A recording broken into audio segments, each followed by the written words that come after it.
Bonjour et bienvenue. Aujourd'hui, on s'attaque à un des sujets les plus fondamentaux en médecine, l'hypertension artérielle, qu'on appelle aussi HTA. C'est une pathologie vraiment paradoxale. Elle est hyper simple à mesurer, mais si on ne la contrôle pas, ses conséquences peuvent être dévastatrices. C'est un enjeu de santé publique majeur. Alors ensemble, on va décortiquer ces mécanismes, de la définition jusqu'aux stratégies de traitement. Pour bien comprendre le sujet, voici le plan de route qu'on va suivre. D'abord, on va définir ce qu'est l'HTA. Ensuite, on verra comment fonctionne la mécanique de la pression. Puis, on explorera ses causes et ses conséquences, qui sont loin d'être anodines. Après ça, on abordera le diagnostic clinique et on terminera sur l'évaluation du risque et les grands principes du traitement. Allez, on commence par la base, l'hypertension artérielle. Qu'est-ce que c'est exactement? Pour bien la combattre, il faut d'abord savoir de quoi on parle, la définir précisément et saisir à quel point elle est répandue. Voilà la définition officielle de l'Organisation mondiale de la santé. Ce sont les chiffres clés à retenir. On parle d'hypertension quand la pression systolique, c'est la pression maximale au moment où le cœur se contracte pour éjecter le sang, atteint ou dépasse 140 mm de mercure. Ou bien, lorsque la pression diastolique, ça c'est la pression minimale quand le cœur se relâche, est égale ou supérieure à 90. Retenez bien ces deux seuils, 140 et 90. C'est le cœur du diagnostic. Et attention, on ne parle pas d'une maladie rare, loin de là. Dans les pays industrialisés, un adulte sur 4 est hypertendu. C'est énorme. Mais ce qui est encore plus frappant, c'est l'évolution avec l'âge. On passe de 5% de la population à 20 ans à 50% après 60 ans. Pensez-y, ça veut dire qu'une personne sur deux dans cette tranche d'âge vit avec une pression artérielle trop élevée. Bon, maintenant qu'on a défini l'HTA avec des chiffres, la question logique c'est, mais d'où elle vient cette pression? Pour le comprendre, il faut plonger un peu dans la mécanique du corps humain. En fait, tout repose sur une équation assez simple, mais très puissante. Imaginez un tuyau d'arrosage. La pression de l'eau dépend de deux choses. Le débit qui sort du robinet, ça c'est l'équivalent du débit cardiaque, et la résistance à la sortie, si vous pincez le bout du tuyau. Ça, ce sont les résistances périphériques. Eh bien, la pression artérielle, c'est exactement ça, le produit du débit du cœur et de la résistance des vaisseaux. Il y a un troisième facteur, la volémie, le volume total de sang, qui influence le débit. Si l'un de ces trois éléments augmente, la pression monte. C'est aussi simple que ça en théorie. Et qui sont les chefs d'orchestre qui régulent tout ça? Il y en a plusieurs. D'abord, le système nerveux autonome, c'est le régulateur rapide. Il peut faire accélérer le cœur et resserrer les vaisseaux en quelques secondes. Ensuite, le système rénine-angiotensine-aldostérone, un système hormonal plus lent mais très puissant qui, via les reins, gère le volume de sang et la tension des artères. Ajoutez à ça la santé de la paroi interne des vaisseaux et leur souplesse, et vous avez les principaux acteurs. L'HTA, c'est quand ce dialogue permanent se dérègle. Alors, pourquoi cet équilibre se rompt-il? On va maintenant explorer les causes de l'hypertension et surtout les risques que ça représente pour l'organisme. Là, il y a une distinction qui est vraiment cruciale à comprendre.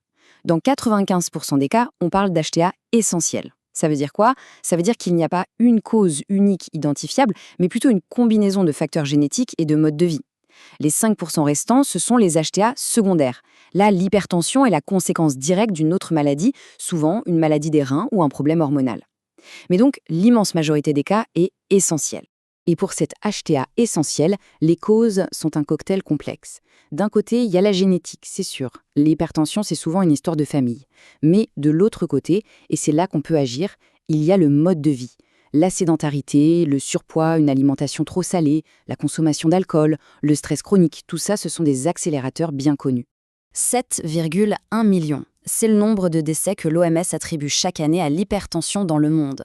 C'est un chiffre qui donne le vertige et qui fait de l'HTA l'un des tout premiers facteurs de risque de mortalité cardiovasculaire, bien loin devant d'autres maladies dont on entend beaucoup plus parler. Mais concrètement, comment est-ce que cette pression tue? Eh bien, en menant une véritable guerre d'usure silencieuse contre nos organes vitaux. Elle force le cœur à travailler plus, il s'épaissit, puis s'épuise, c'est l'insuffisance cardiaque.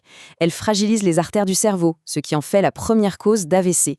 Elle endommage les filtres minuscules des reins, jusqu'à l'insuffisance rénale. C'est une attaque sur tous les fronts. Bien, passons maintenant à la pratique. Comment est-ce qu'on pose le diagnostic d'hypertension en clinique? Et c'est là qu'est le piège principal. On surnomme l'HTA le tueur silencieux. Et ce n'est pas pour rien. Pendant des années, elle ne donne absolument aucun symptôme. On ne peut donc pas attendre que les gens se plaignent de quelque chose. Toute la prise en charge repose sur un dépistage actif, précoce et systématique.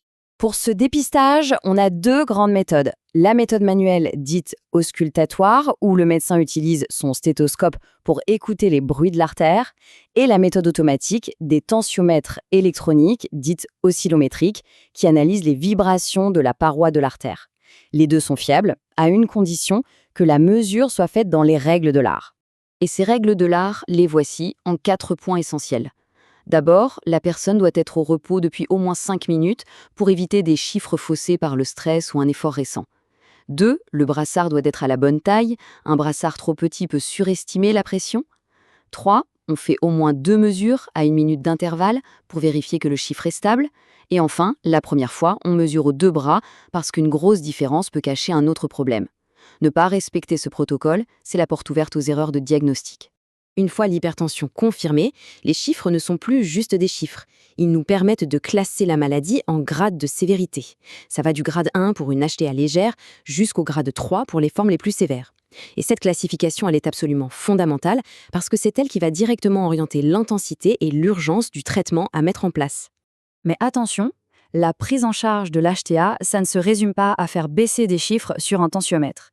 Il s'agit d'évaluer le risque cardiovasculaire global de la personne. En effet, l'hypertension est rarement un problème isolé. Son danger est démultiplié si la personne fume, si elle a du diabète ou un excès de cholestérol. On ne traite pas un chiffre, on traite une personne dans sa globalité, avec son profil de risque complet. Quel que soit le traitement, l'objectif principal est simple et clair. Il faut ramener et surtout maintenir la pression artérielle sous le seuil de 140/90. C'est la cible universelle.